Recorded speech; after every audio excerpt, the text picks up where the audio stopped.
One thing about me is I'm a snacker, and since I've started work, I wanted to take a lot of snacks, but I just don't like taking big containers.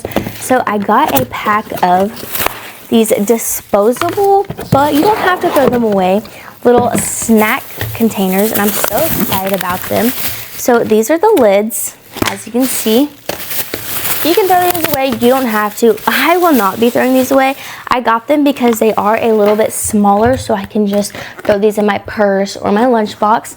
And all you have to do is, I'm gonna be using this muffin as an example. I just have it cut up and I'm putting it in here. And then I'm just going to cut the other half up, put that piece in there along with that one. And so I have my muffin in this little container, and then all I have to do, put it in here, and I can throw it.